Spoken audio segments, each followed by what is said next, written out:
Hi, I'm here. Okay, great. There we go. Lights on, huh? Welcome, everyone, to our North Ogden City Council meeting. Meeting now is in order. We'll have an invocation and pledge of allegiance by Councilwoman Stoker.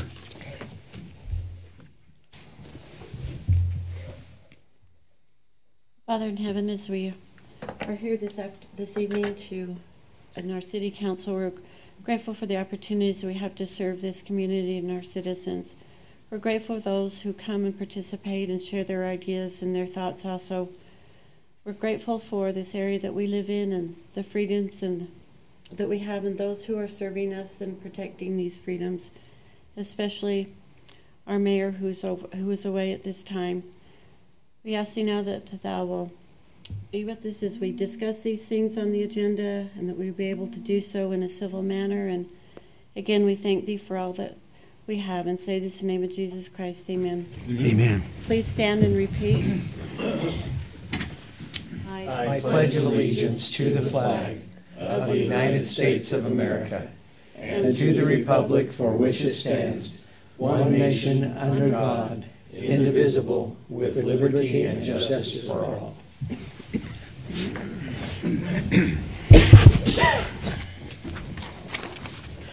Our consent agenda is the discussion and action to consider council meeting minutes for January 8th, January 11th, and January 19th. Any discussion or questions? Mayor, I'll move that we approve the consent agenda. It's been moved to approve the consent agenda by Councilman Swanson. Second. Sarah said second. It's been seconded by Councilwoman Fossen. Any other discussion? All in favor? Aye. Aye.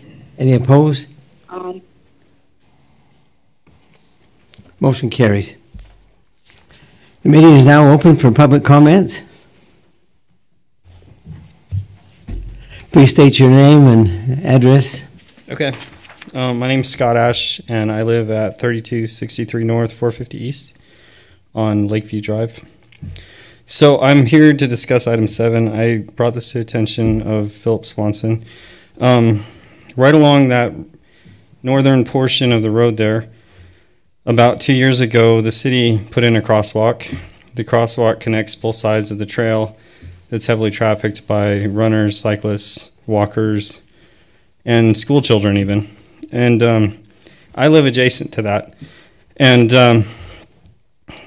it was great when they put in the crosswalk. That was awesome because I've lived there for quite a few years and they never had that.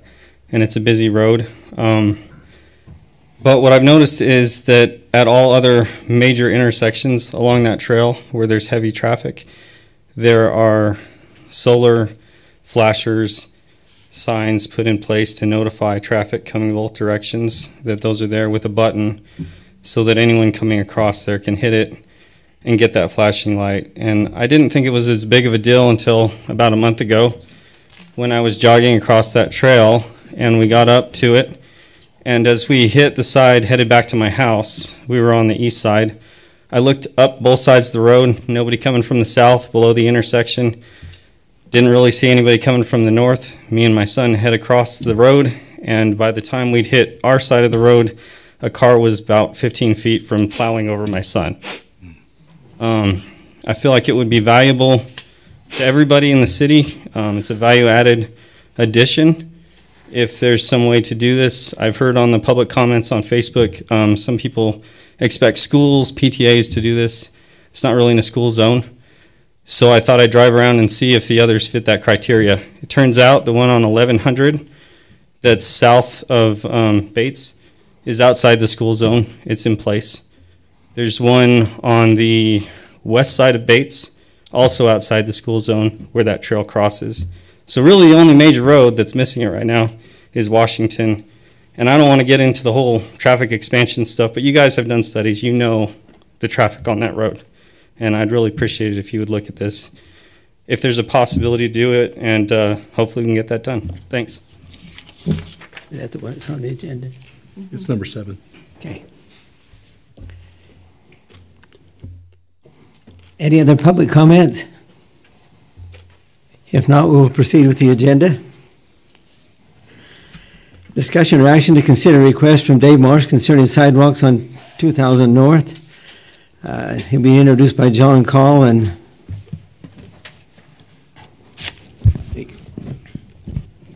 Okay, council, this is, just as the mayor said, this is a discussion about sidewalk on 2000 North, which is, and I'm pulling up a map here so you can see it better. Well, I'm going to try and make it so you can see it better. The area we're talking about is right here. Sorry.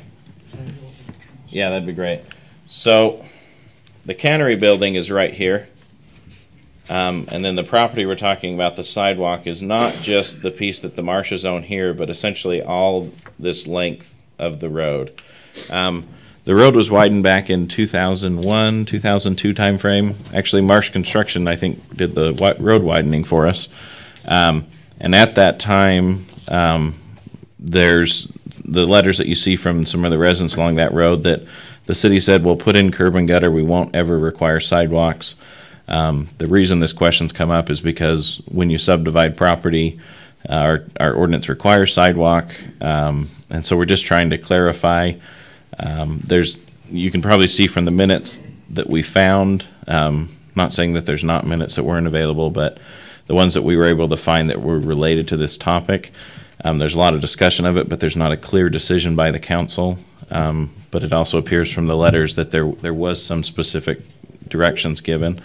And so the question is just, I guess as I see it, it's probably good for the council to make a new decision based on what Mr. Marsh is asking, which is essentially that there not be sidewalk on that side of the road.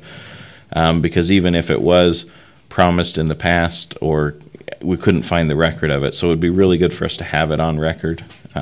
There's nothing that obligates the council to, or the council's the only one who can waive this requirement. That's in our, that's what our ordinance says. And so that's why we've asked Mr. Marsh to come and talk about this. And he can give you a lot more history because he's been on that property for decades and can tell you a little bit about what was going on. Do you have any questions for me before Mr. Marsh comes out? Okay.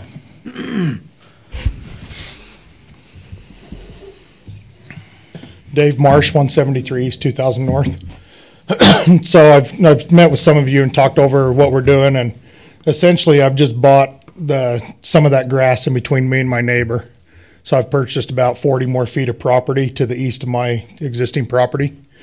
And so we're changing the boundary line between his property and my property line. And that's what's brought this on.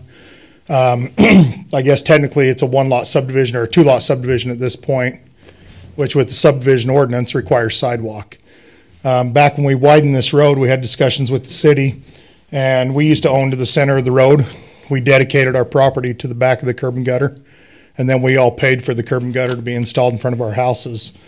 There was some meetings on site. There's 2 homes that are on the north side of that road that are actually still in the county property. And one of those meetings, kind of the last meeting we had with the city and city manager and the mayor out there, the biggest reason why the sidewalk couldn't go in on the south side was the power line on the south side of the road is a transmission power line that goes down to Harrisville. And it was millions of dollars to move that power line. And so at that time, there was a verbal agreement with the city on site that we'd never have sidewalk on our side of the road. It made more sense to put the sidewalk on the north side of the road because that went all the way down to the school and provided a safe school sidewalk project.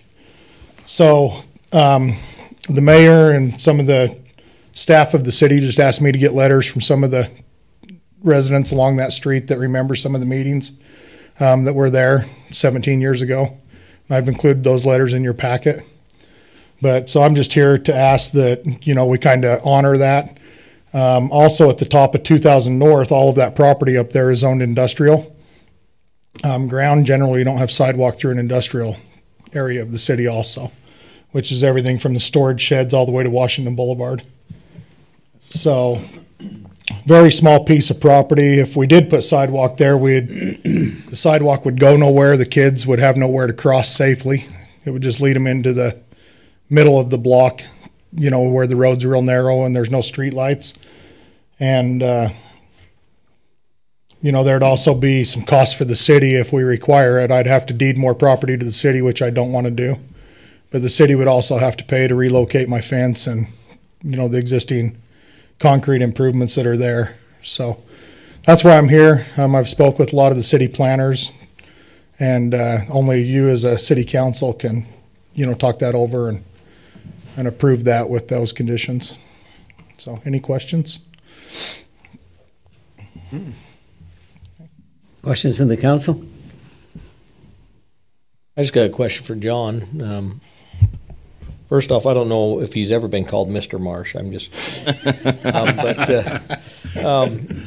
what is west of, what's that street? Is that 200? 150. 150. What's west of there? Is there any sidewalk west of there? There's about 70 feet on that little corner house that was done with that subdivision back in. And then it ends there. That subdivision was done before we widened the road. That was probably done in 99 or 2000 is when that subdivision was put in. So my home was actually built in 2004, which is after the state law that come out, where I believe it was in 99, if I'm correct, Mr. Call. Wasn't it 99 the state come out, if you do a house, it's a one lot subdivision? Isn't that when that come about, somewhere in that time frame? You might be there's the city ordinance that says if the lot was in existence prior to 2000, like December 31st of 2000, then it was grandfathered in, and so it was. I think it's because the lot came in after that time frame. Yeah. So, but at that time, it was just, you know, we'd done everything, and you know, it wasn't brought up as an issue at that time. But a lot of the people that were involved with widening the road and those decisions were still, you know, in city office at that time. So, and then a lot of that property on that west side is still county, Councilman Turner, going down 2000. Carl. Is it Carl? Councilman Turner.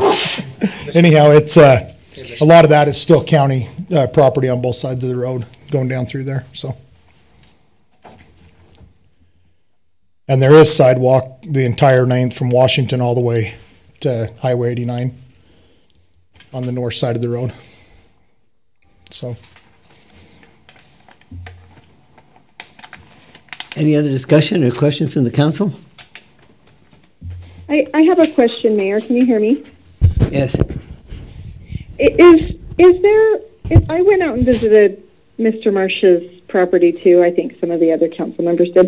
There is a place on the road just down, is it west of you? Maybe it's east of you, where the road narrows. I don't think there actually is room on part of that road for sidewalk on both sides of the street. I'm just wondering, like, about the feasibility of a long-term plan. You know, if we were to require sidewalks on both sides, it seems like there are a couple obstacles. One is where it narrows, where there's a little a bridge area, and then the poles, the power poles. And so I'm just wondering, is it just a safe option to just provide the walkable path on the north side? I don't know if that would just be an exception for this one property or how we work that. I think we as residents along that street would, you know, it never officially got put in any of the minutes. I don't think we discussed it with the city council, but there was never an actual, like Mr. Call said, that it never really got put in the minutes, you know, that we would never have sidewalk on that side of the road. It's obvious that we did come to an agreement with the city that we would deed to the back of the curb and gutter, because that's where all of us property owners own to today, is the back of the curb and gutter. So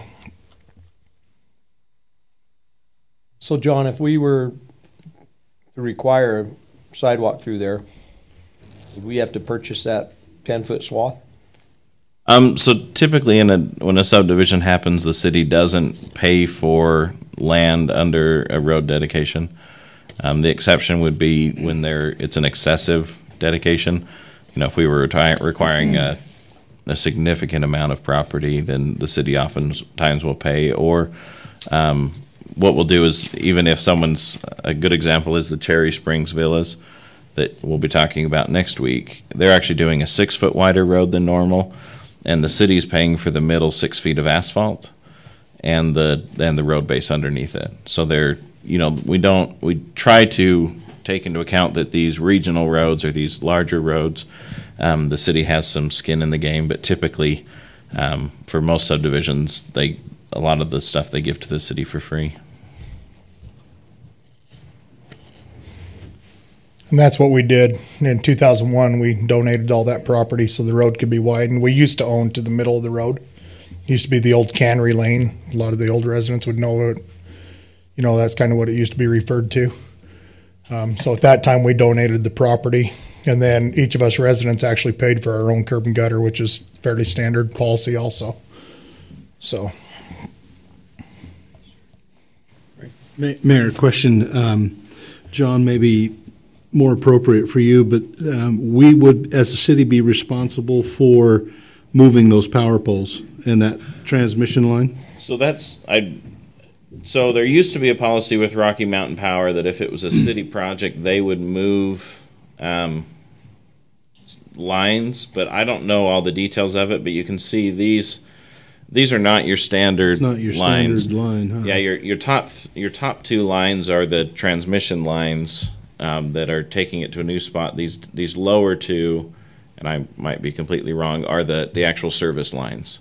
So there's actually 2 power lines going on, and to move those higher power ones is more expensive, and especially where now you're moving more than just one line at a time. So it wouldn't surprise me if it was millions of dollars because the lines start on Washington and head all the way down to Harrisville. Through Harrisville, yeah. So it talks about it in the minutes, some of those minutes from 2001, about that it wasn't feasible for the city to move those lines because if I remember, it was like $4 million to relocate that line. That was 18 years ago. Yeah, and Rocky Mountain Power used to do some of those for us, but they've gone away from that policy in the more recent future or recent past.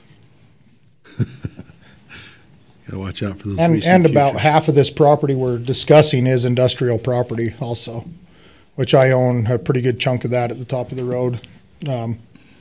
Also, so generally, don't have the sidewalk through the industrial zones. So I just don't see any benefit to it. More of a safety issue of, pushing the kids 300 feet down the road and nowhere to cross, especially at the narrow spot there that Ms. Fossen was talking about where it's still county property. That road's actually really narrow right there when you drive that section of road, right in front of our properties there. So this piece right here. Yeah.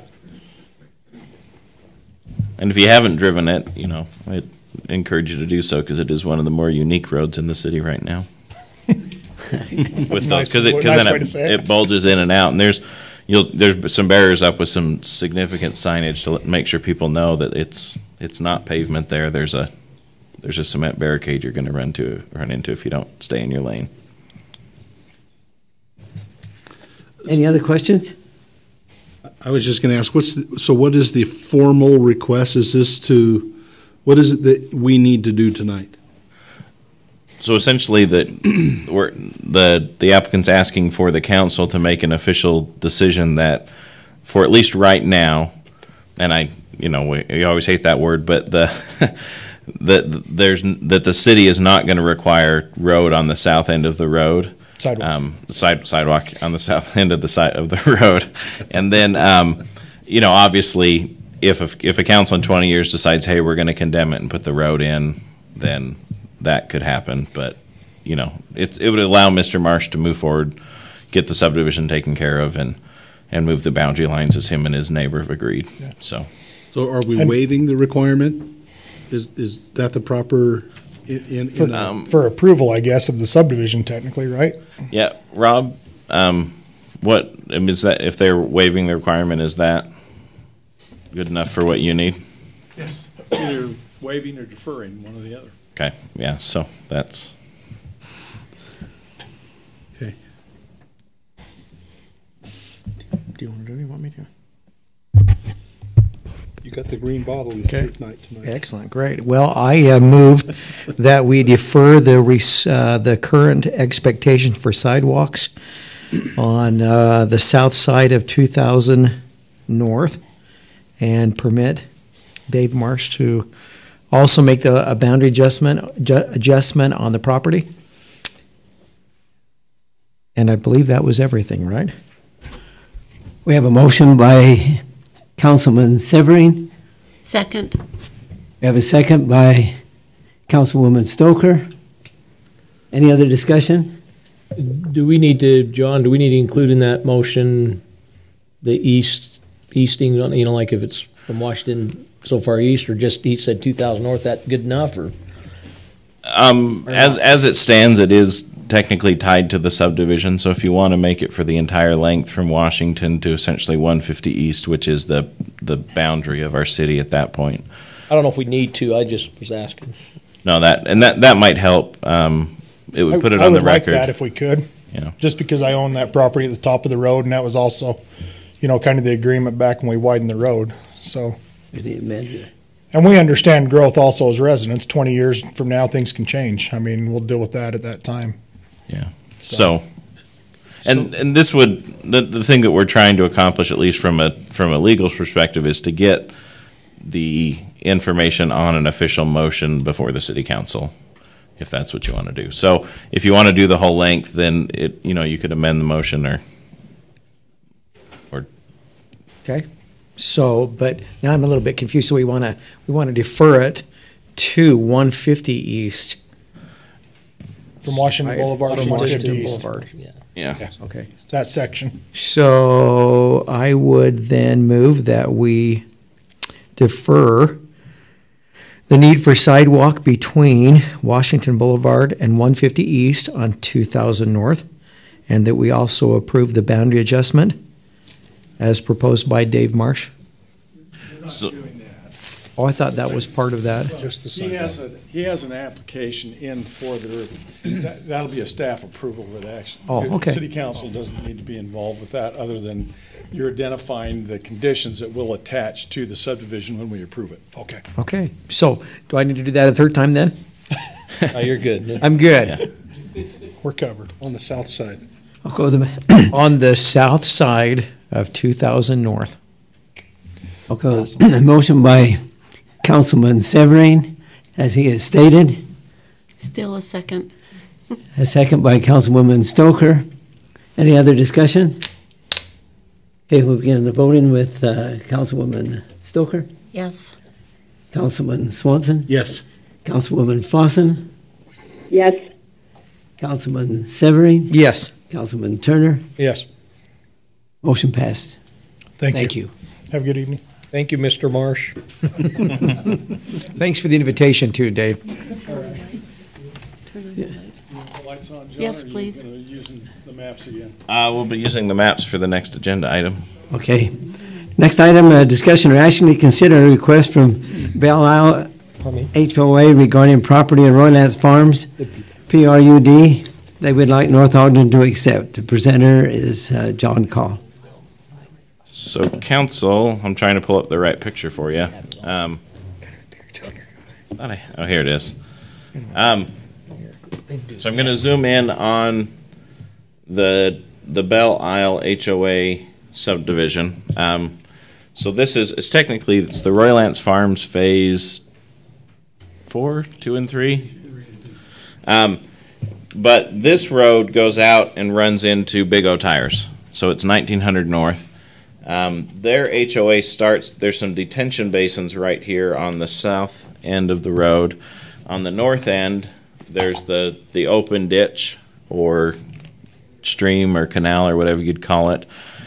And then 150 East, this is Mr. Marsh's property we were just talking about. So this is 150 East, and then this is all part of their HOA. When the HOA was set up, as part of the PRUD, it required a certain amount of open space for the development. The HOA has requested that we take some of the property off their hands because they don't want it. I don't know how to say it any more complicated than that. The blue piece is detention basin that essentially the city, I think we mow it already. Somebody maintains it, and I'm pretty sure it's us. The yellow piece here, the map is a little modified.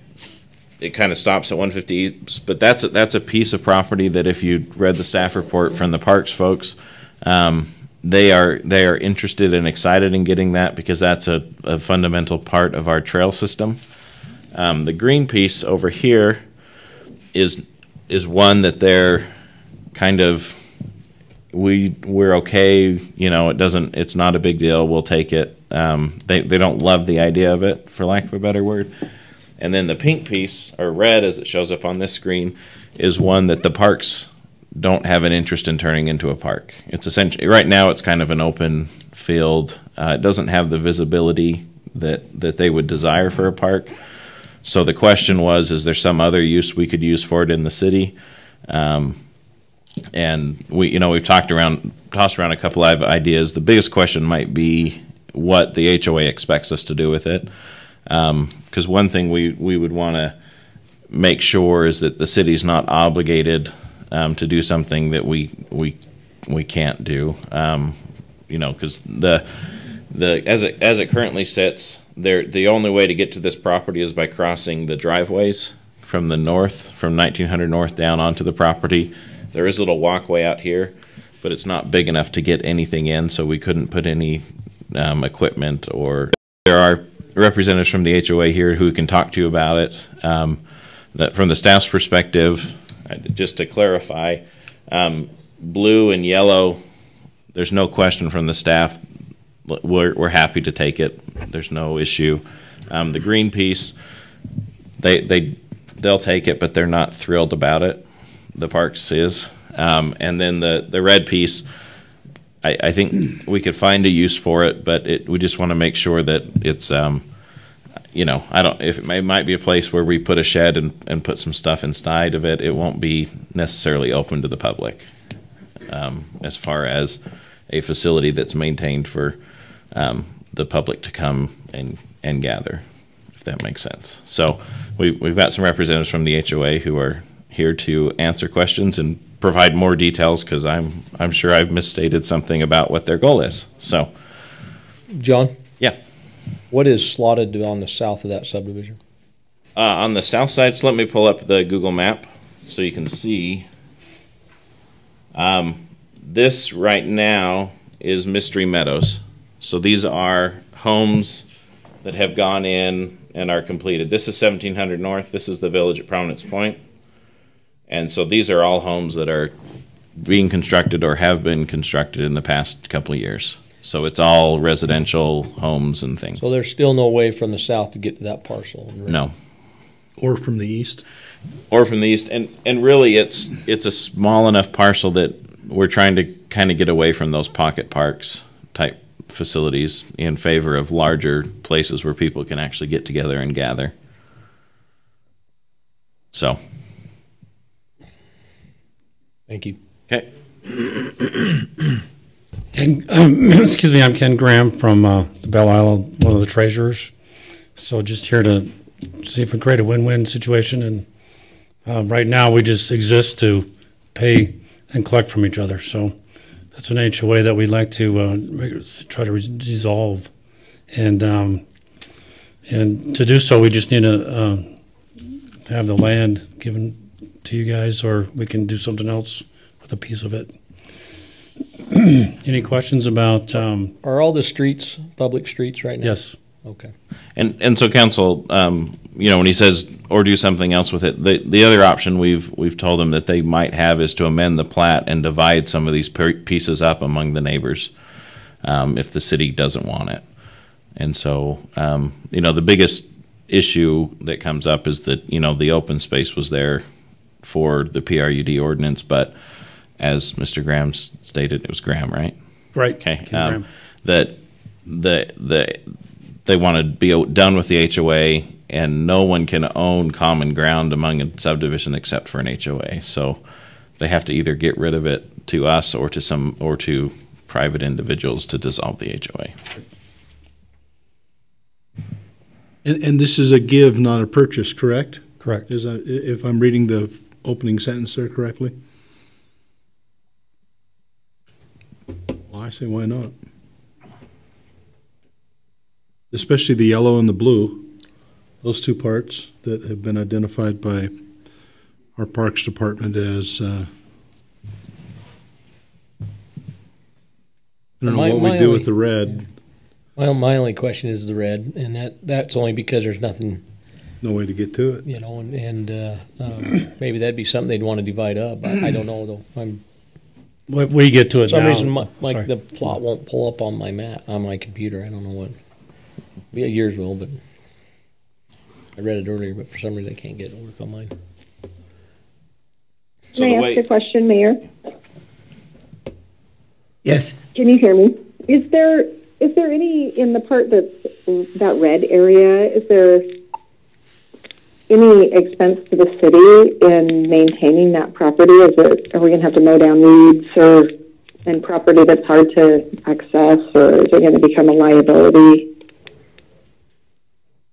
So, council, the access point for that property is this driveway right here. Essentially, that's how they've been getting vehicles back there. The little strip that's along here is not really wide enough to get back there. And so the biggest issue with this property will be that we'll be having to cross a private driveway to get into it if we were going to take vehicles in there. Would we need an easement to that driveway for access to the property if it were to become city property? That's what I would recommend. Yes. Yeah, and I believe the HOA is happy to Correct. make that happen. But then there would be ongoing maintenance. We would have to mow it, and even if it wasn't turned into a park, if it was some other sort of a facility that we did, like if it was a shed or something, we'd still have to maintain the property so it didn't get overgrown. It's currently maintained by Larson Lawn Care that accesses through that point just fine, and it's well maintained now. So are there any pieces of property, so it sounds like the blue and the yellow, everyone's in agreement with the council. The green one, I think I told you that Parks isn't thrilled about it, but it is currently a groomed area that we could maintain. This portion of the city doesn't have a lot of park facilities, so having something helps. And then the red it's more like a field grass area right now. It's not groomed like a park would be. We have no objections when you mentioned, we have no objections to what you do with it. We prefer not a pig farm, but whatever you want to do with it.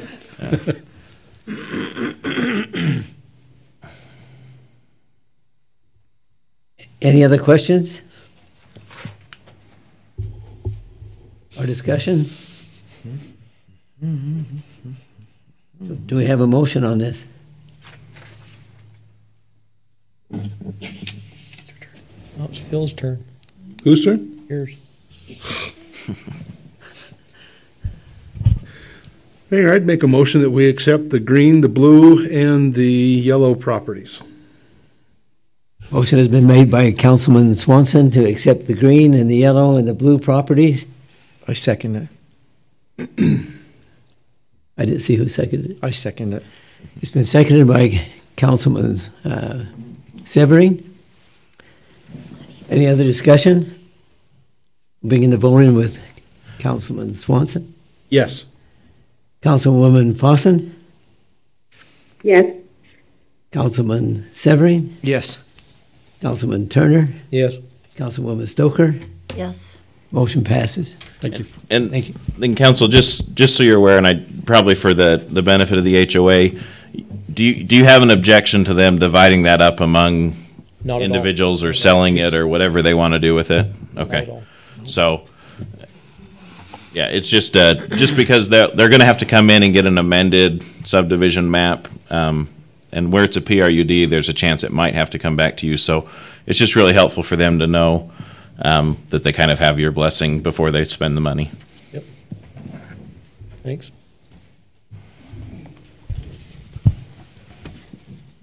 Yeah, Item 4, discussion on Airbnb, that'd be bed and breakfast, short-term rental. Presenter, Rob Scott, Planning Director. That's me again. I'm not Rob. We told Annette the wrong name. So, Council, this is more of just a discussion about. Can we turn the lights back on? Yeah. So, we don't have many Airbnbs in the city. In fact, I think there's 2 or 3 currently in the city. We did have one a couple of years ago where we received a complaint because the neighbors were having the renters, the people staying overnight, were parking in front of their house instead of in the driveway of the Airbnb, because it was a room rental, not a whole structure rental. The idea is that we wanted to get some direction from the council on, is this a concern? Do you want us to write an ordinance and bring back some language? This is one of those ordinances that'll go through the Planning Commission and come back to you, but we just want some direction so that when we go to the Planning Commission, we know what the council's concerns are, so we don't end up going in a circle a couple times trying to get everyone's feedback. So some things people consider are, do you even want to allow them? Or do you want to impose significant restrictions, like you can only rent large, like a whole structure? Do you want to allow for room rentals? Most of the cities that regulate focus more on what are the external impacts, like parking. Do you want to require that every room has to have at least one identified parking stall behind the curb, so that people, or behind the sidewalk, so that people aren't filling up cul-de-sacs and things like that? There's noise restrictions and things that people look at. It's just a matter of what, first off, is, do you think this would be a valuable ordinance to have in the city, or do you not think it's valuable? Yeah. So you may remember we had somebody come and talk to us, seems like a year or so ago, about this, a resident and stuff, but I think it's kind of the wave of the future anyway. I mean, I stay in Airbnb, I think they're VRBOs or whatever they call them, staying in one in July. I mean, so up in Coeur d'Alene, I think it's something that we ought to have something to at least reference to. I think we ought to have some type of ordinance, but maybe not limit it just to Airbnbs, but to any type of those. Yeah, essentially, they're called short-term rentals.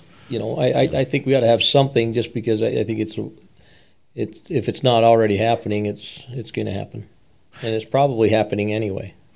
Well, and right now, the way our ordinance reads is residential rentals are allowed, and it doesn't differentiate between a long-term and a short-term rental.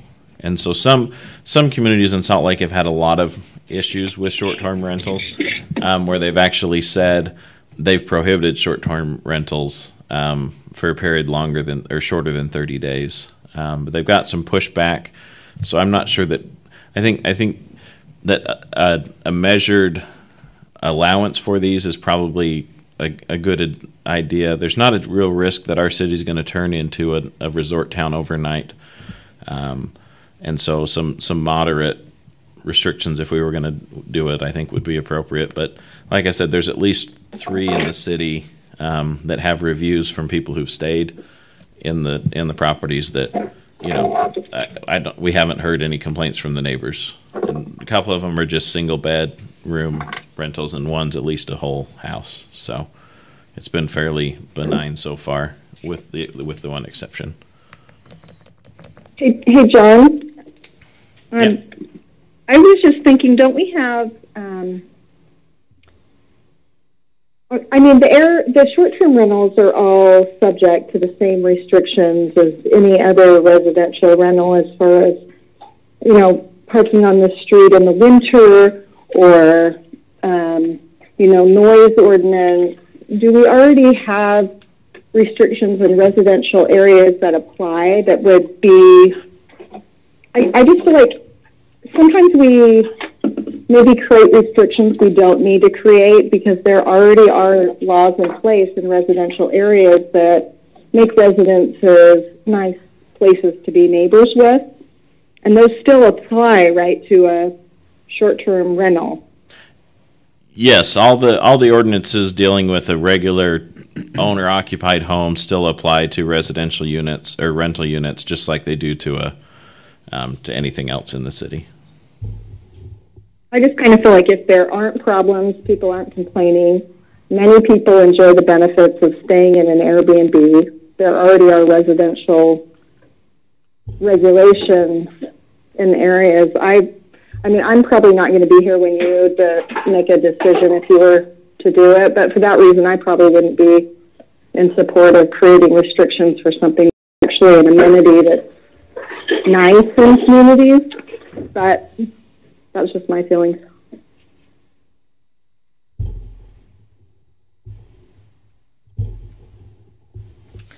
So, John, this is just like a discussion. It's not necessarily a proposal. Right. It's specifically not an action because there's not an ordinance before you do approve. I think I agree with Councilwoman Fossen till it becomes an issue. If we've only have 3 of how many houses in North Ogden? Roughly 6,000. So I would propose that we not worry about it at this point. That's my feeling. Works for me. Okay. And that's great. I think we told you we were going to bring this to you, so I wanted to make sure we had the discussion.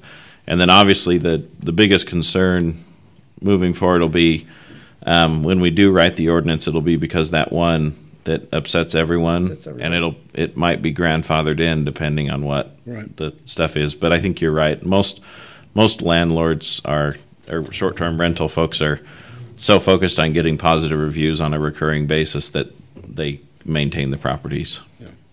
So, okay, thank you.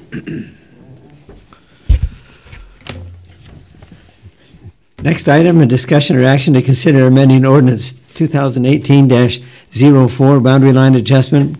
Presenter, Rob Scott, our planning director. Thanks, Mayor and members of the council.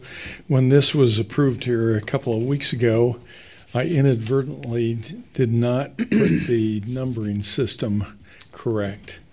So all the things, we are not changing any language in this ordinance except the numbering. So it's now 1 through, how far does it go, John? 6, 8, and it was 1 through 7. So we need to bring this back to use to readopt the ordinance with the correct numbering. And so, council, this will technically be amending the previous ordinance to make it, right, Annette? That's, right, you're just amending the ordinance. It'll keep the same number. And that's why it's shown the ordinance number is in your staff or in your agenda, the 2017-30. 2018. 2018, yeah. Oh, okay, I got them. Mayor, I'd move that we approve amending ordinance 2018-04 as discussed, correcting the numbering. Second. It's been moved by Councilman Swanson to amend the ordinance based on discussion of the number. It's been seconded by Councilwoman Stoker. Voting begin. Councilwoman Fossen? Yes. Councilman Severy? Yes. Councilman Turner? Yep. Councilwoman Stoker? Yes. Councilman Swanson? Yes. Motion passes.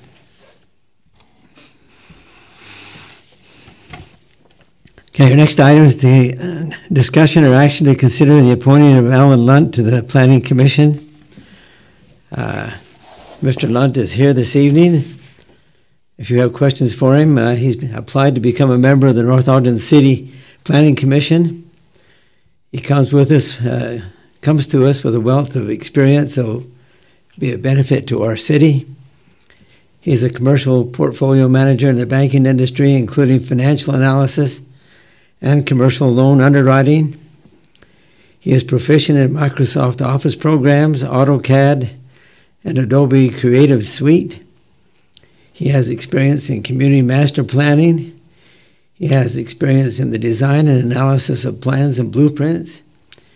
He has experience with transportation plans, and he's completed his master level courses in city and in environmental planning. He also has a business management degree and a master of landscape architecture and environmental planning. So I highly recommend Alan Lunt to be appointed as member of our planning commission. He has the skills and the work ethic that will be a benefit to our city. Any questions, council? Mayor, I'd like to move that we appoint Alan Lunt as to the Planning Commission. Been a motion by Councilwoman Stoker to approve the appointing of Alan Lunt to the Planning Commission. Have a second? I second that. A second by Councilman Severing. Begin the voting with Councilman Severing. Yes. Councilman Turner. Yes. Councilwoman Stoker. Yes.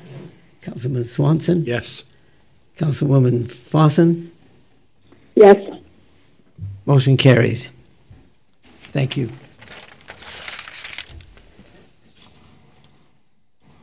Next item, discussion or action to consider adding a flashing crossing sign at the Canal Trail and 450 East, right below 3300 North.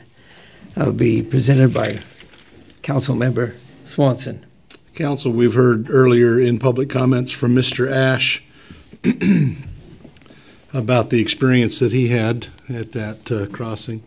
And I'm very familiar with that crossing. Cheryl, I think you're pretty familiar with that crossing. No more at 10:50. No more at 10:50. Given the traffic flows that we have there, I can't see a reason for us not to put a flashing crossing there. I think we have a multiple things that make that. One, the trail crosses. There is a crosswalk there where we've squared the crossing where a lot of folks would just cross at an angle. So we are encouraging, square crossing, which is a little bit safer. But we also have an offset intersection just to the north of that. We have 3300 that comes in, and then just you can see that we've got that whole offset going on right there. There have been times when I'm on my bike and I'll cross there, and it can be a little sketchy. I can certainly see the safety purpose for having there, and I would encourage us to. Dave, how much was the cost on those things? It was about $3,500. Okay. I think personally that it's a small expense for the city, given the amount of safety that it will provide. So I would encourage us to do that. Questions or discussion? I think it's an excellent idea. I've seen that can get really busy right through that area. So I would move that we approve placing a flashing crossing sign at the Canal Trail at 450 East, just below 3300 North. Second. There's been a motion by Councilman Severing to consider adding a flashing crossing sign at the Canal Trail and 450 East, right below 3300 North. Second by Councilman Turner. Voting will begin with. Do we have discussion for just a moment? Pardon, discussion. In this budget, get it done as soon as we can. I think for safety precautions, yes. Probably How quickly 6 can we weeks. get those in? I would say give us 4 weeks. Probably by the time Okay. we get it ordered in and get it put up. So we'd end up opening up doing a budget amendment for that. Is that correct, John? Or is it? We might need to. If there was another street fund that had some excess funds for capital improvements, then we could move it from there, or not move it, but apply it to this as So opposed to. we may not need to open the budget. Yeah, but we'll have Dave and Evan do an analysis and bring it back. Okay. Excellent. If it needs to come back. Okay, we've had a motion and a second. Voting, Councilman Turner, Yes. Councilwoman Stoker, Yes. Councilman Swanson, Yes. Councilwoman Fossen, Yes. Councilman Severing, Yes. Motion passes.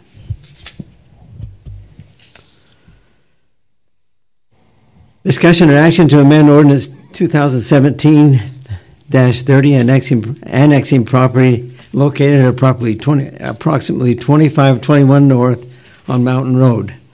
Presenter is Annette Spendlove, our city recorder and HR director.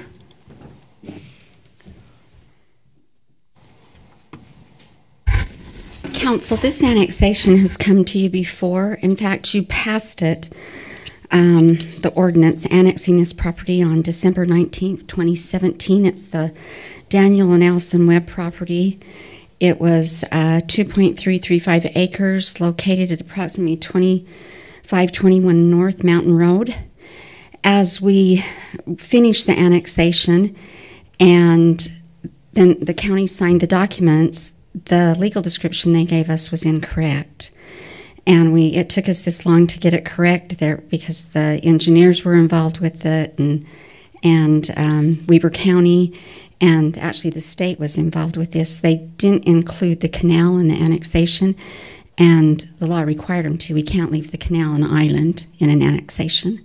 So that's been corrected and is before you tonight to consider amending to amend an ordinance. This will have a new ordinance number on it, and it's 2018-06.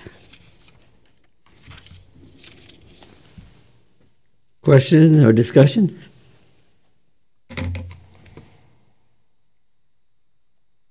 Annette, is this the ground that's actually up in that water district area? Is that what we're talking about, that area? I'll pull it up. Will you pull that?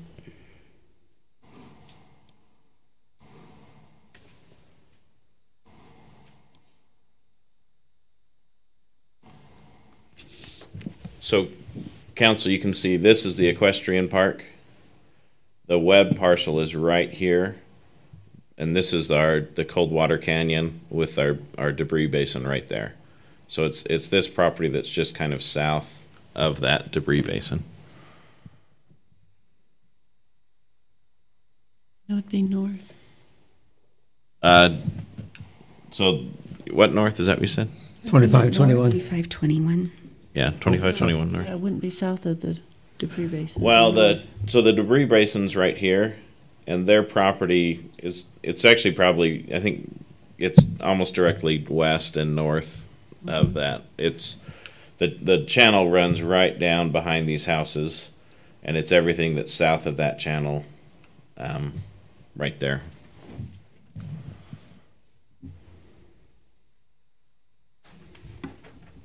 Any question or discussion? Mayor, I'd like to make a motion that we amend ordinance 2018-06 in annexing the property approximately located at 2521 North Mountain Road.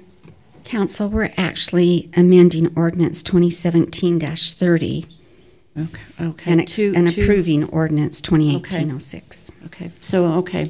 Amending ordinance 2017-30, annexing the property located at 252150, and with the new ordinance 2018-06. Okay, we have a motion by Councilwoman Stoker to amend the ordinances 2017-30 and annexing the property located at approximately 2521 North Mountain Road, and that will become 2018-06. Second. We have a second by Councilwoman Swanson. Any other discussion? If not, we'll begin the voting by Councilwoman Stoker, Yes. Councilwoman Swanson, Yes. Councilwoman Flosson. Did we lose her? No, it says we're still connected. Sorry, I'm having a hard time unmuting. My vote is yes. Okay. Councilman Severine? Yes. Councilman Turner? Yes. Motion passes. Next item is a discussion or action to set a schedule to fill a midterm vacancy on the city council. Presenter will be Annette Spendlove, city recorder and HR director. Okay, as you all know, I've received a resignation letter from Councilman Councilmember Fossen. Effective March 14th, her last day on the council will be March 13th. The mayor and council, they wish to fill this vacancy, and I just want to read you some things. According to Utah Code 20A-1-510, the council shall appoint a registered voter in the municipality who meets the qualifications for office described in Utah Code 20A-9203. They have to have the same qualifications that each one of you had when you ran for office, be 18 years of age or older, be a United States citizen, be a registered voter of North Ogden City, be a resident of North Ogden City for at least 12 consecutive months prior to the date that you're going to appoint that person. Be mentally competent, has not been convicted of a felony, and has not been convicted of treason or a crime against the electee franchise unless right to hold office has been restored pursuant to Utah Code 20A-2-101-5. So this is the procedure you need to follow. You need to announce the vacancy in an open meeting, which we've just done. Set a date. Applications will be due with at least 14 days for applications to be due. Set a date for interviews. Those interviews will take place in an open meeting, an open council meeting. In an open meeting, interview each individual whose name is submitted to fill the open vacancy. This vacancy will fill the unexpired term of the vacated office, given public notice of the vacancy at least 2 weeks before the municipal legislation meets to fill the vacancy. So I have to give public notice 2 weeks before you have it on the agenda to decide whom this person will be. And then I just identify in that notice the date, time, and place of the meeting where the vacancy will be filled. And the person whom you will appoint, you will be voting for whoever you decide, or whatever, you will be voting on those individuals. The person who is appointed will serve until the first Tuesday of January 2020. What that means is they will be on that position will be on the ballot in 2019. So in actuality, they'll fill the rest of Sarah's term, but only for 2 years, the rest of her 2 years. And then they'll go on the ballot, and three other of you will be on the ballot, your positions, for a 4-year term. That term will also be on our ballot for a 2-year term. So we're back in our regular order where there's 3 and 3, the mayor and 2 council members 1 year, and then 3 council members the following election. So this is just something I'm suggesting to you. You can decide. I'm suggesting on 3/11 we advertise in the newspaper and website of the vacancy. Then we'll have 2 weeks a little over 2 weeks. On 3/24, the applications will be due in my office. They'll have to do everything that you've done when you applied to be a council member or the mayor. And those applications will be due at 4 o'clock on 3/24. Then on April 3rd, interview in the public meeting. That's the first Tuesday in April. Then this is just, you can decide that night if you want, but I am just suggesting that you give yourselves a week and do that yourselves and go through the applications and the interviews, the things you heard at the interviews, and then on 4/10 make the decision. You'll have to vote on that in a council meeting, who to appoint. That's the process, and then those dates are just dates that I'm suggesting to you. And part of that reason is, as city recorder, I'm the one that has to swear them in and take their application. And this week, today's my last day this week, I have one member of my staff in Hawaii and one that's leaving, is not here tomorrow and leaving Friday, and none of us will be back till Monday. But it gives us some time to get those things out there, if you're okay with that. Couple of quick questions in that. By the way, I'm fine with those dates. What happens if nobody applies? That's a possibility. Slim, but it's a possibility. Do we just make an appointment then, or do you know? I haven't reviewed that. You have to have enough members, so you would extend and ask for applications again. I mean, yeah, it'll just, if no one applies, then it'll just open it up again, just like if you needed a police chief and no one applied, you'd just keep looking. And I honestly don't think that's going to be a problem. I've had a couple of people already approach me wanting applications that I couldn't give them yet. Okay, and then the another thought is if we make the appointment on the 10th, would we be able to still have this person go to Utah League Yes. with us? So, I mean, that would be an incentive to have it appointed by then.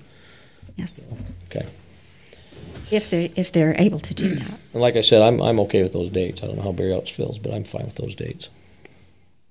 Yeah, I don't have any issues with that. I'm okay with it. So do we need to? I just want to say I appreciate you guys working to solve the problem, and I'm sad to be leaving the council, and appreciate the consideration of we made the decision as a family to make a change. So I think the dates sound really reasonable. I think you need enough time to really consider the person. If you're going to be voting in behalf of the city for somebody, it's nice for you to have time to feel like you're making a really good decision.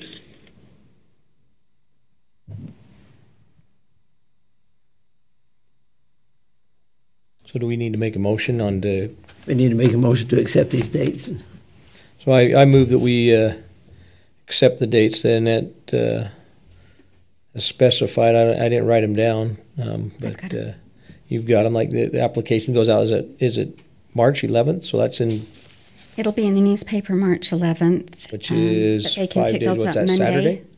That's a Sunday. Sunday. Okay, so it'll be out on Sunday, and then that's daylight savings time too.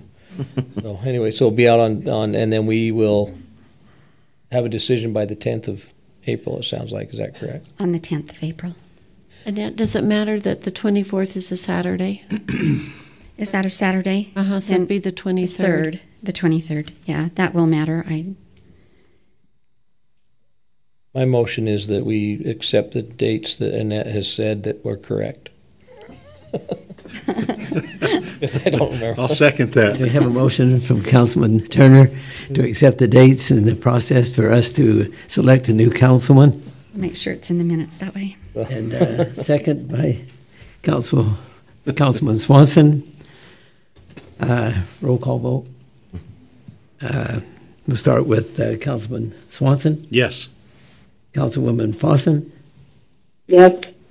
Councilman Turner. Yes. Councilwoman Stoker. Yes. Motion passes. Thank you.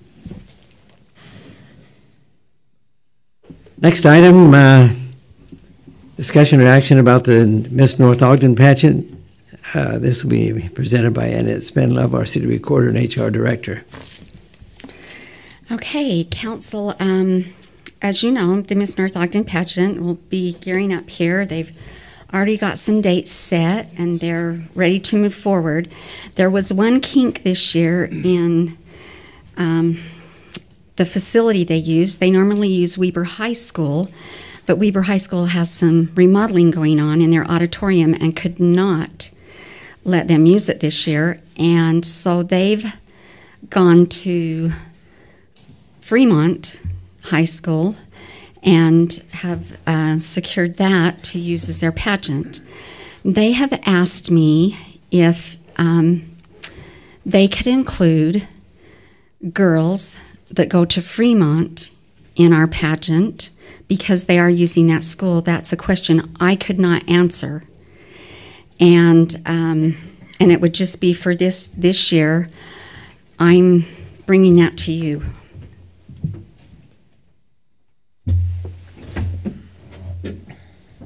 Wow, could we have Hannah is here. Sarah, could you come up and Hannah or both? Hannah's the director. Right. And Wow, that could be a real smackdown, right? Fremont and Weber High. You know what? It's all about embracing communities, bringing people together. Yes, so we did have that kink where we were not able to secure Weber High School this year due to some air conditioning problems, and where we have young girls who are doing fitness routines for part of the program. We didn't want anyone to get heat stroke or something else, so we were unable to work anything out with them.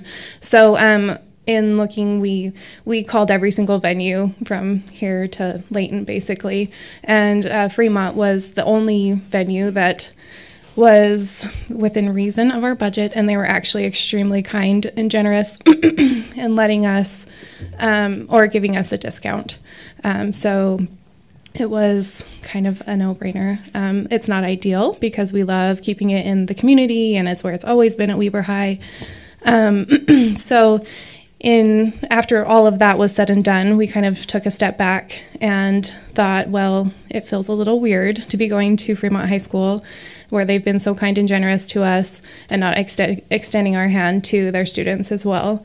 And so that was kind of something that we had thought about, questions. We also, because we are 100% on our own financially, we work all through sponsors and ticket sales, and so we were concerned also about ticket sales because it won't be in the same venue it always has been, and so we felt like that might also help our scholarship program grow because we had to consider audience attendance as well. So that's kind of where we were at with the Fremont thing. And we felt like it would actually be a really great way to bring communities together. Currently, our boundaries are anyone who attends Weber High School or any of the schools that would feed into Weber High School, because we have the Outstanding Teen Program. And then we also have anyone that lives or works in North Ogden City as well. And so we have had, since I've been the director for the past 5 years, we've had 3 out of our past 6 queens have not been from North Ogden City, but I feel like they have served our city beautifully, and we're really proud of the way that they represented North Ogden City. I wasn't aware that we had North Ogden queens that were not North Ogden residents. Mm-hmm. Yeah. The one we have this year is Pleasant View. Mm-hmm. Oh, really? She's from Pleasant View. Mm-hmm. The one before that was up in the valley, wasn't it? Much I know. Yeah, we've had a couple from the Ogden Valley as well.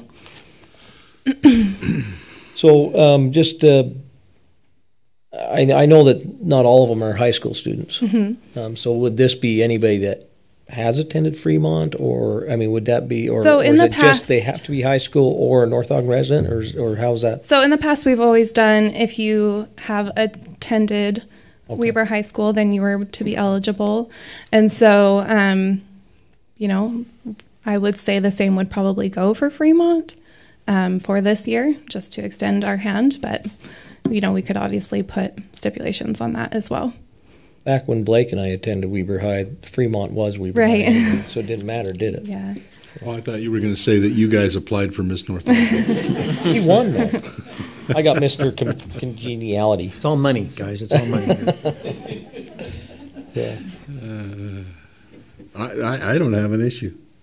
Now, do they have their own pageant at all, or no? Okay. There's a Miss Weber County, but beyond that, there's no opportunity for them to serve within the Miss America organization. So, so you would revert back next year? You know, I kind of felt like it would be great to just do a test run, see how it goes, see, you know, if we had a great turnout. I spoke with our title sponsor because, like I said, we run completely on sponsors. So I spoke to Lori Lee, who is our head sponsor from, I think it's the Lee team now. She changed her name, but, and she was extremely excited about the prospect of it, and, you know, was looking forward to the program growing. So last year we were able to award $28,000 in scholarship, and we hope to keep that number consistently growing. And we feel like including more participants, we'll be able to do that. So with that being said, with Hannah just saying this came up, and Hannah actually brought it up a couple years ago, but we've talked about letting Hannah take this pageant to a 501c3 and let them handle it all out of, and it wouldn't be under North Ogden City anymore.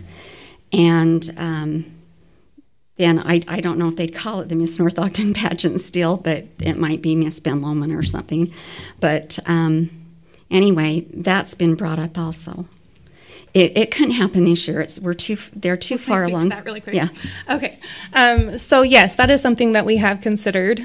Just because we hate putting the burden on you, but we also would love to have a little bit more financial, like being able to look into our account, know what's there without having to make a million phone calls and worry about bothering the city officials. So I actually did contact the Miss Utah organization, and they did say that we could change over an umbrella under their 501c3, and so that is something that we are interested in doing. It's heartbreaking because I love North Ogden City. I'm a former title holder, so that's why I have so much passion for the program, and I think it's brought a lot to the city. We would love to stay affiliated with North Ogden City and keep it Miss North Ogden, but again, that would be up to you. But we can move forward with moving our money under their 501c3. How long does it take? They said it could be within a week or two. Oh, wow. You would be under their 501c3? Because if you get your own, you got to apply to the IRS. And Right. Yes, and we did look into doing that as well, but we have our orientation scheduled for this weekend, and so this kind of came up with the Fremont thing and everything, and so I did make a few phone calls, and they did say that we would be able to move forward with that if that's something we wanted to do. So I wanted to. If you did move forward this year, do you think that would be disruptive? I think it could be a smooth transition because I feel like Miss North Ogden is kind of like a household name here. And so I think that, we could just move forward. And if we were able to keep the name, then we could go forward. We haven't made any purchases or anything like that for this coming pageant. So I think it would be a good time. But we did pay the fee. Yes, the fee has been paid. And so that's another question that I have is we do have money in our current fund. And so I'm not sure if that money would be able to be released to us, or if you would just hold on to it and pay the scholarships of the title holders, because most of that money is reserved for scholarships from past title holders or award winners. So I don't know the answer to that question. We'd have to talk about that with our finance people. Yeah. I don't know.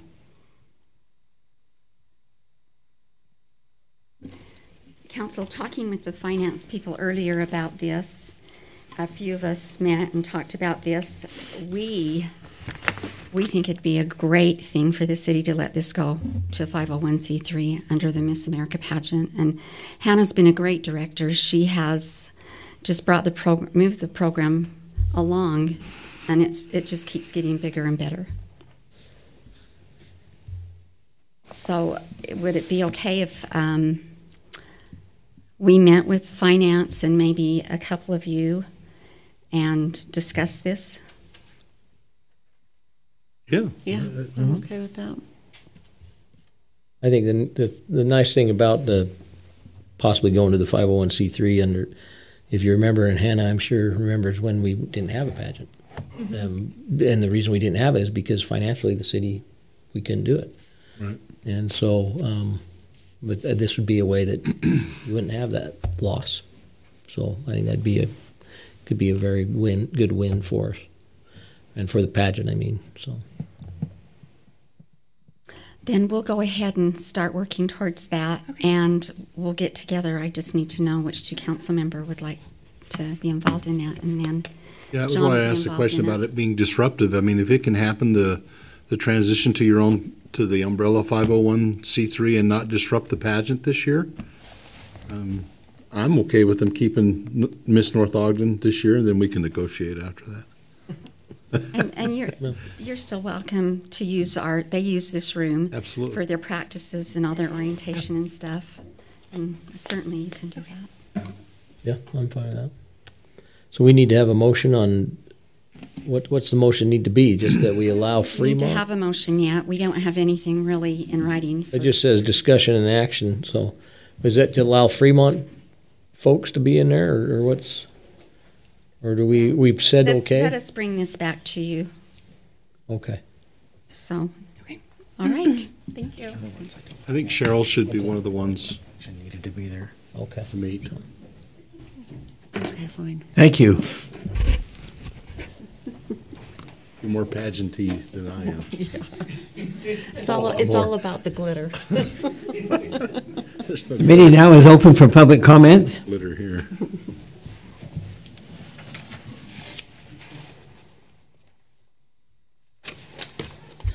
Julie Anderson, 940 East, 2600 North. I just wanted to take a moment to thank Sarah for her time. I hope she's still on the phone. But I wanted to thank her for her time and wish her family well. She will be missed, as will Justin. And so we just wish you well and hope you have great success wherever you're going. Thank you. Thanks so much. That's very sweet. Sean Casey, 2444 Barker Parkway. Thanks for having me, Mayor, Council. I have a couple points. One is concerning height on RE20. We currently don't have a height restriction on RE20, and it seems kind of odd to me that we don't have a height restriction. So I know you probably don't have answers right now. Maybe you do, but it's a point of concern. It seems like there's some safety things that would be associated with that. As it reads just briefly on the way here, I think it was amended in 2011. I don't have the code in front of me or by memory, but it's absent on the height. The other thing is Julie, who I just met a month ago through the amphitheater stuff, and I've been pretty vocal. She's been vocal as I've been reading minutes for the last decade. She's been vocal for about a decade that I can see, and she is a different point of view. And the main point I would like to have you guys take away is that division is really important to how we work within our republic. And on the back of the agenda notes, it talks about non-argumentative wordage or communication. For sure, we should be respectful of each other, but a different point of view is how our society is where it is. About 100 years ago, we had radically different ideas in the science we had Einstein and we had Bohr, we had quantum mechanics. The most successful tool we have as society, as human beings, is quantum mechanics, and specifically quantum electrodynamics and quantum field theory. And this model was the result of division and divisiveness and agitation and people who radically disagreed with each other, but they had respect. And I think there's a little bit of agitation needed. And as you and the council considers appointing a seat in the coming weeks, I would encourage, in fact, that you find an agitator, somebody who knows North Ogden and has participated, someone possibly like Julie that I don't know well, but reading her comments, she can push buttons and looks at things from a different point of view. And I would encourage that as we move forward. And just know that while I am a divisive kind of button pusher, I do it with respect. Thank you. Thank you for your comments.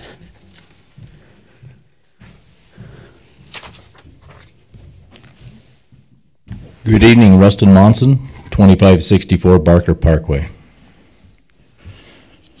I've got a concern with a little bit of either information that's lacking or some information that's conflicting with one another on 2 building permits for the amphitheater and also the site plan approval / don't know for sure if it's approved.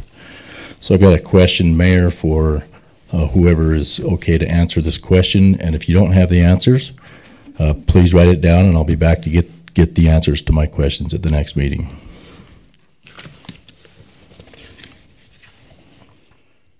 The first building permit that was issued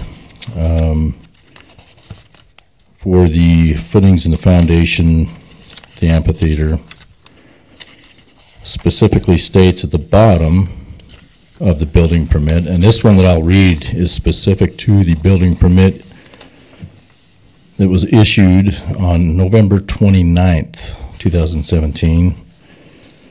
Specifically at the bottom of the building permit, the lower left-hand corner says this build permit covers footing, foundation, masonry only. Okay, that's only. And then on the right-hand side, must meet conditions specified in notice of decision for approval, site plan, and conditions of approval listed in attached staff report. And then underneath there, it says approved site plan is attached. From my understanding, there is not an approved site plan. The only thing that I was given, the information that I was given, is a staff report to North Ogden City Planning Commission. As you read through that, nowhere in that report states that there's been an approval. So I'd like to find out where that contradiction, if it's not a contradiction, if you could please clarify that. And then also on a second building permit that was issued, that was on February 9th of 2018. The verbiage that I read to you on the first building permit, the only difference on the bottom is that this building permit, roof, plumbing, etc., everything not included with Phase 1B. It also states, approved site plan is attached. Where is the approved site plan? Mayor, if I could get some clarification on that, that'd be great. Has anybody got the information on that one? We can get the notice of decision from the planning commission or from the planning staff and have it sent to Mr. Monson. Okay. Okay, so my concern with that is during the request, the grammar request that I made, I'm curious why that information wasn't turned over to me at that time. Why was that information held back? I'm just looking for clarification. That's because the people who review the documents don't typically understand, like they're not reading for content, they're just finding a document that says building permit, and so it wasn't intentionally done. It was a mistake, and it'll be rectified. I'm sure we can get it to you tomorrow. So what I'd like to bring to the council is the gentleman that just mentioned, there has to be some due diligence with this. There has to be a diversification made to where this kind of thing isn't going on. This is going on right now before you. Okay? There's contradiction to building permits without site plan approvals. However, on the bottom of the building permit, it said there's a site plan, it's been approved. That is false. This is going on right now in front of you. Please consider looking at the facts. Thank you. One last thing. If I could get that documentation, who do I contact to get that? Mr. Call? The records officer. Okay. Do I need to do another grammar request, or can I come in and get the documents? Just get it to you. Okay. Or you could look at the minutes from the September 20th, 2017 Planning Commission, where the site plan was actually approved. I've got it right here. So that's the meeting that it was approved in. Okay, this is the information. That's the staff report that was presented to the council. All right, that's not what I'm after. I'm just telling you that in the minutes, okay, that's when the approval was granted, and I can get you the notice of decision. Okay, excellent. Thank you. Thank you, Mr. Monson. Thanks.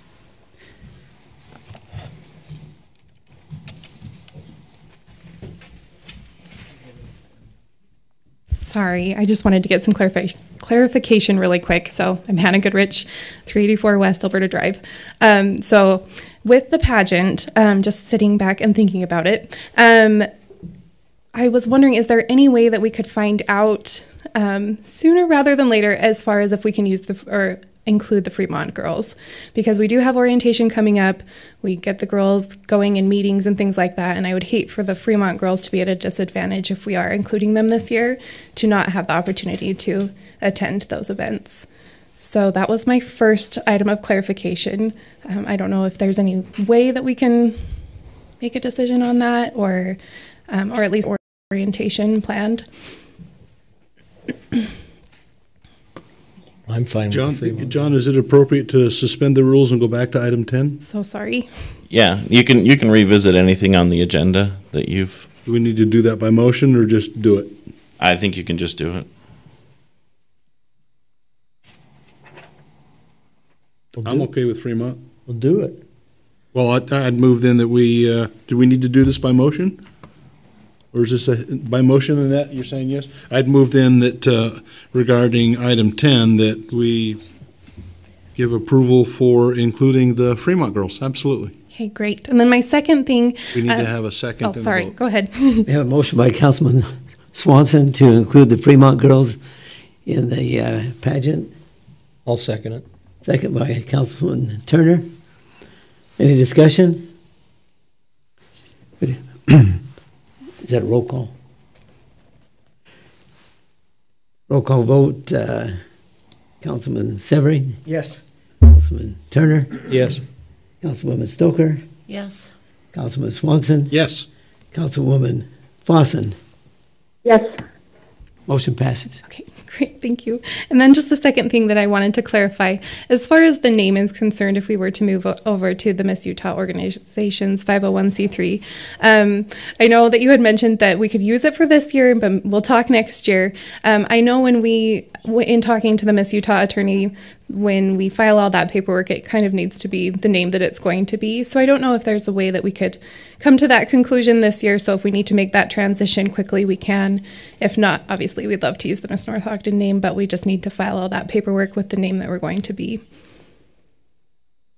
Annette? We could, if council, we could meet this next week, those that are going to be involved in the financial stuff and everything, we could put it on next week's agenda. Okay, perfect. Okay. Is that fast enough for you? That should be great. Perfect. Thank you so much. Thank you. Any other discussion? Okay, we'll move to council, mayors, and staff comment. Councilman Turner? I have nothing. Councilman Severin? I have nothing. Councilwoman Fossen? Thank you so much. Thank you. Councilman Swanson? No, just that we're going to miss Councilwoman Vossen. We are. Councilwoman Stoker? I do have one thing. Next Wednesday at it's the 14th of March. There is the first the whole amphitheater committee arts meeting at 6:30 here. I would like another council member to volunteer to be on that, to sit in on that also with me. Councilmember Stoker, Councilmember Severin's on that. Oh, is he? Did I forgot that. Okay, good. Yep. So Okay. when is that, next Wednesday? Next Wednesday at 6:30 At, where, I should say? here. Okay. Okay, that's all I have. Annette Svenlove? John Call? Yeah, I have two things. We've just closed on the two properties that we're buying on 2600 to expand that intersection, or two of the properties, the two houses that are three, and that's correcting me because there's not a house on one of them, but those are the vacant lot that's right here by the library and the next two houses. Just for your information, those will be coming down in the coming months so that we can start the design process. And then the other thing, as we've talked about, moving our detention pond off of the right-of-way up here on 2700. This is our detention basin. We've been talking about moving it down here onto the Shooting Star Ranch, and we are in negotiations with the Montessori School to run the pipe down the existing utility easement, as well as there's an additional piece of utility easement we'll need to buy from them. And so they've had their property appraised recently enough, and so we'll be bringing back a proposal to the council to solidify that. But essentially, the staff from the school and the staff and the engineer and everyone are all on the same page as far as what we're going to do to get that taken care of. It's a pipe we have to run one way or another, and running it on this property line is the least disruptive to the school and the neighbors as well. So, and it actually helps the school out because we're going to be able to tie into their storm system and take care of a lot of the water that they would have had to put in a above ground basin that would have hurt some of their athletic field abilities. So just so you're aware, that's going on. And it's part of the budget that we already approved for the pond project. It's not going to be the full budget that you'd approved, but it's roughly the installation of the pipe. Well, the easement's going to cost somewhere around $20,000, and then the installation of the pipe, I can't guess what it's going to cost because the contractors haven't given us any bids yet. But we'll be moving into that process as well here soon, and we'll keep you updated on that. Any questions about either of those two items? Okay, thank you. Dave, any comments? Thank you, sir. Can I ask a quick question? I know this is not part of it. Sorry, this was just brought to my attention from what John was saying. I'm Ryan with the fire department. Those two properties you bought that you're tearing down, is there a possibility we could beat them up? Yes, I was going to reach out to you. Okay. My guess is you're not going to burn them down. Nope, we won't do any burning because that takes too much work. Yeah, so connect with me, and I know the police want to get at them too. I know they do too. We wanted to do it with Maverick when they tore it down, and we were given a 1-day notice. Okay. So they'll most likely come down mid-April, Perfect. so we can schedule All right. something. Thank you. Yep. It's Okay, Dave? One's right by North Smith's parking lot. Want to be there. I don't have any other comments. Do we have a motion to adjourn? Motion to adjourn. Second. I have a motion to adjourn by Councilwoman Stoker and seconded by Councilman Swanson. All in favor? Aye. Any Aye. opposed? Meeting adjourned. Thank you all Thanks, for Sarah. coming. Be safe. Thank you. Good night, y'all. So what are they going to do with those buildings? What are they going to do? The police